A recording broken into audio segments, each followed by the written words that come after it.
So, you've started your own Minecraft server, maybe even watched a few videos on how to do so, but now you're in the thick of it and you need a little more guidance on where to go from here. Let's talk about that. This is my ultimate guide to maintaining a Minecraft server and community. What I'd like to cover in this video is how to effectively operate as an owner or admin in your community, what you can do to ensure the success of your server through interacting with your members, and a little bit of behind the scenes of operating a server. So let's get into it. First off, how you should behave as an owner or admin. Let's take this comment from my Reddit post. This user offered their opinion that it is important to maintain an active role on the server. Though I disagree that this is what you would call micromanaging, I think it is important to talk about.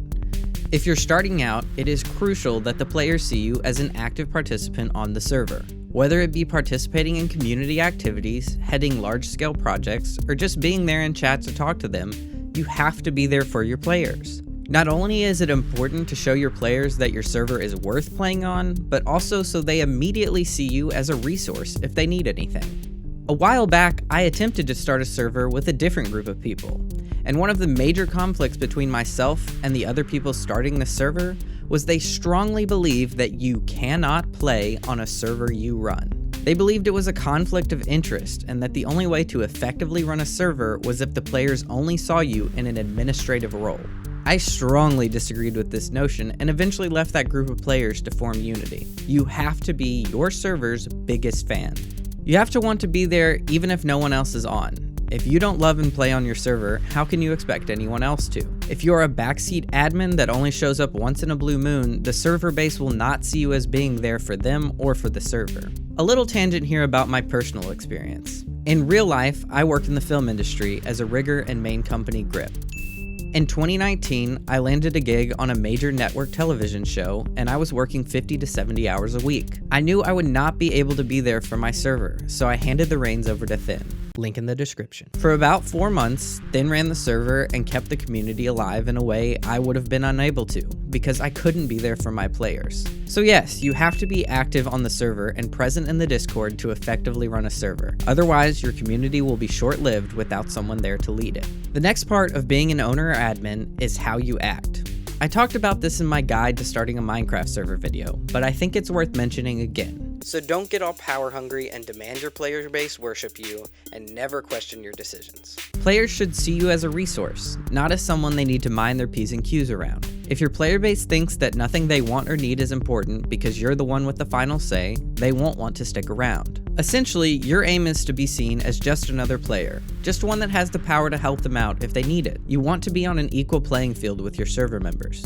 If you behave correctly as an admin, respect from your players will come naturally, and you won't ruffle any feathers if you are responsible with how and when you exert your power on the server. Ultimately, you do have the final say, and you can do whatever you want as an owner. But if you allow your community to have input and see you as trustworthy and looking out for them, they'll feel more like a part of a community and not just a head on the tab list. This blends into the next point. Make sure you communicate effectively with your members. Any significant changes to the server or gameplay experience should be open to discussion and debate within your community. Decisions should be a group effort. Your players have a voice, and it's your role as the owner or admin to listen to them and respect them. You don't have to run every single minor change to the server by them, but with big topics such as community projects, data packs, and gameplay changes, you have to discuss them with your players. On Unity, we have a suggestion box Google form. This allows my players to anonymously make suggestions about the server, and the submissions are reviewed by myself and the admins. This is a great way to give your players a voice, even if they're worried about their opinions affecting their social status on the server. When 1.16 was around the corner, I also sent out a form for my players to fill out that was full of questions related to updating and general questions about the server itself. I felt it was very important to gauge how the player base wanted to move forward and not to just arbitrarily thrust my decisions about updating upon them. Now, you can't please everyone, and you'll end up tearing your hair out if you try, but taking the time to at least get the majority's feeling on subjects is important. Just a note here, you don't need to do these things just to make your players feel like they have a voice. You need to take them seriously and make sure they know they are heard. This doesn't mean you have to blindly follow any suggestions or comments given to you, but you do need to take the time to discuss it so they know that they are being heard. Otherwise, you risk players feeling unimportant and ignored, which is not the environment you want for your server. So, you're doing all of the things we've discussed so far, you're being the best admin you can be, and you're running the server to the best of your abilities. But players start to go inactive. This sucks. Let's look at another comment I received on Reddit. Keeping a server alive is probably the most difficult part of owning a server, without question, as it's almost entirely out of your control.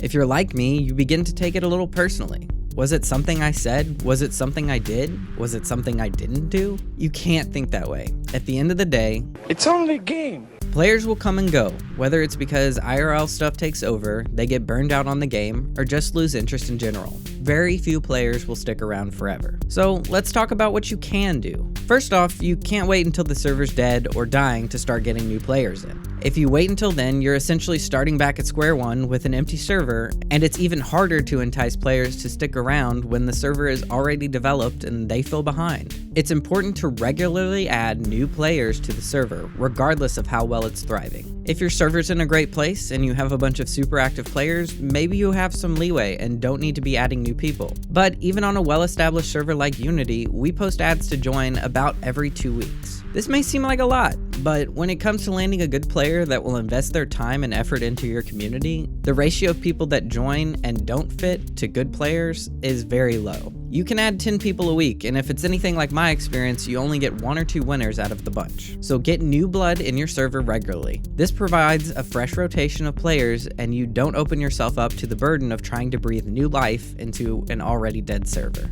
Another thing that's important, but kind of out of control, is how your current player base interacts with new players. On Unity, our player base is very kind and welcoming to new players. Whether it's through hooking them up with food or tools when they join, or just being nice in the chat, Unity's players do their best to make Unity feel as welcoming as possible, and that's amazing. As I said, this is somewhat out of your control, but if you encourage your players to be nice and have built your server upon the principles of forming a community, like I have, your players will act this way even without being asked.